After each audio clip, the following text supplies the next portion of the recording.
Let's get into it.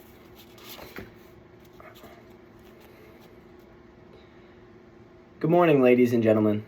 My name is Riley Erbe, and today we gather in a world of sports where dedication, skill, and dreams converge in the pursuit of excellence. However, the sporting arena has become a battleground for a complex and highly debated issue: the inclusion of transgender athletes in high-level sports. In this arena of contesting perspectives, we delve into the heart of the controversy, exploring the intersection of identity, fairness, and competition. Before we can start, let's define a few key terms. First off, the term transgender athlete refers to an individual who participates in a sport but may have a gender identity that differs from the one they were assigned at birth. Next, high-level sports are the competitive sports at the highest levels, often involving elite athletes, professional leagues, or international competitions such as the Olympics. And finally, let's look at inclusion versus exclusion in terms of our topic. Inclusion is allowing the participation of transgendered athletes in sports against cisgendered athletes. Exclusion refers to preventing trans athletes from participation in sports. Now that we've defined a few key terms, let's dive into the history of transgender athletes in sports. Trans athletes have had a rich history of challenging norms in sports. One notable figure is Renee Richards, who, in the 1970s, became one of the first trans athletes to compete professionally in tennis after a legal battle. In 2004, the International Olympic Committee posted a statement, which can now be found on their website, sharing the organization and medical commission came to a decision to allow transgender athletes to compete in that year's Athens Olympic Games. Inclusion is on the rise, with the NCAA implementing transgender inclusive policies in collegiate sports. After hearing about some of the history, let's look at some arguments that are in favor of inclusion. During a podcast found on NPR.org between Tom Goldman and PhD researcher Joanna Harper, Harper makes the point that it's completely reasonable to allow trans women to compete against cisgendered women.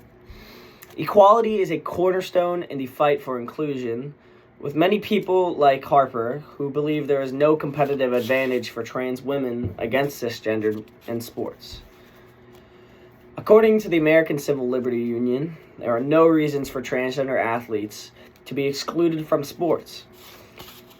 Andrea Yearwood shares her take on the ACLU website, arguing one high jumper could be taller and have a better build for the event, while another jumper could have perfect form and win the event. The ACLU also makes the point that including transgender athletes would be beneficial to everybody in sports. They say that including trans athletes will promote values of non-discrimination and inclusion among all athletes. Now that we've explored some arguments in favor of inclusion, it is important to consider the counter-arguments against this perspective. While inclusivity is a compelling principle in sports, it also raises valid concerns and reservations that merit our attention. Let's shift our focus now to focus on the arguments against inclusion. One of the primary concerns raised against inclusion is the perception of fairness. Critics like Joseph from HomeNetMany.org argue that allowing transgender athletes to compete against cisgender athletes may result in an unfair advantage, particularly when it comes to physical attributes. Some people believe that those who have undergone male puberty, for instance, may retain certain physiological advantages that impact competition outcomes. Another argument made against inclusion revolves around safety concerns, especially in contact sports. Jonathan Jones posted on the Western Journal an article sharing that the UK Sports Council's Equality Group spent 18 months taking up the issue of transgender athletes and released its findings, citing the following: differences in strength, stamina, and physique between men and women.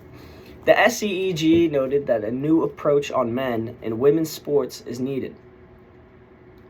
As we continue to hit on the differences in strength, we really need to look at the main argument against inclusion, which involves the biological and hormonal differences.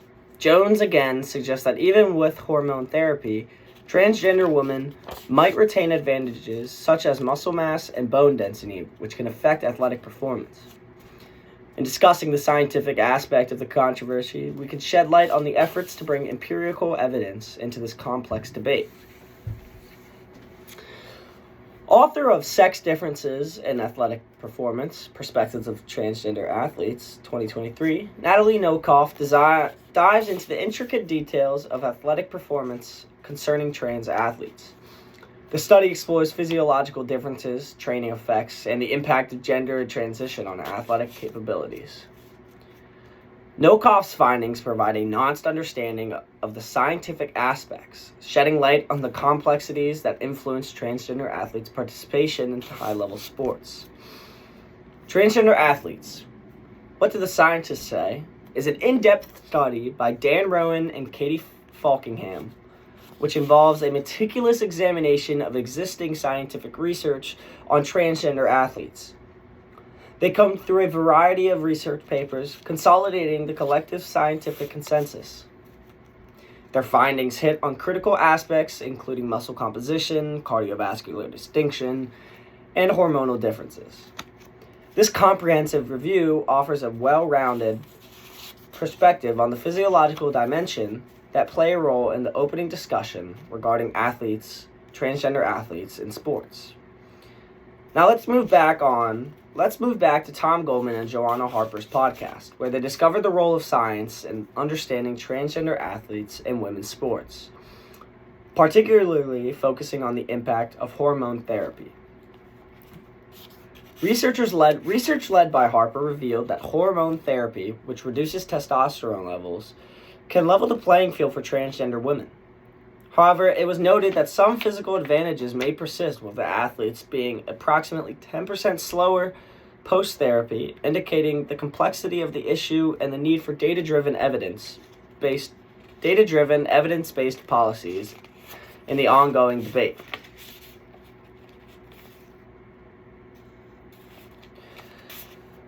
These scientific perspectives are crucial in informing the conversation around trans athletes in high-level sports, as they provide a foundation of data and research on which policy and regulation decisions can be made. Let's now turn our attention to the current policies and guidelines that govern transgender athletes in high-level sports. Understanding these regulations is essential in grasping how the principles of inclusion and fairness are currently applied. The NCAA has established guidelines for trans athletes' participation in collegiate-level sports. These guidelines primarily focus on hormone therapy, requiring trans women to undergo hormone therapy to reduce their testosterone levels for at least 12 months prior to competing on a women's team. The IOC, or the International Olympic Committee, has also developed policies regarding trans athletes. Their guidelines permit trans women to participate in women's competition without undergoing hormone therapy, provided that they maintain a testosterone below a specified threshold for at least 12 months. The IOC's approach aligns with the NCAA's in terms of focusing on hormone levels as a key factor for eligibility. These policies and guidelines demonstrate the ongoing effort to strike a balance between inclusivity and maintaining a fair competitive environment for trans athletes. Following our discussion on the policies that we recently have implemented, let me show you an example of a controversy taking place. Pictured behind me is Leah Thomas. You may have heard of her over the last year as she ignited some controversy after a swimming event. Thomas, who attends the University of Pennsylvania and competes for the women's swim team, is a transgender woman. Last year, she won the NCAA Division I championship for the 500-meter freestyle. What sparked controversy over her win was the fact that Thomas was 6 months short of the NCAA's policy on hormone replacement therapy. Because of this, plus Thomas's dominant performances prior to her transition, many questioned why she was allowed to compete and the fairness of the situation. Her success has become a centerpiece in the argument against inclusivity in women's sports, particularly NCAA swimming. In addressing the issue of trans athletes in sports, we have a few paths forward. Let's briefly explore two of them. First, we must regularly assess and update existing policies based on the scientific insights, collaborating with experts and stakeholders to ensure fairness. And next, we must support ongoing research on trans athletes' performance, as it is essential to make informed decisions on this evolving field. To recap, we've delved into the controversy surrounding the inclusion of transgender athletes in high-level sports. We defined key terms, explored viewpoints from both in favor and against inclusion, discussed the scientific aspect, and reviewed current policies in a notable case. We also looked at potential paths forward, such as reviewing policies and supporting ongoing research. In the world of sports, the debate over transgender athletes' inclusion continues reflecting broader conversations about identity, equality, and the pursuit of excellence.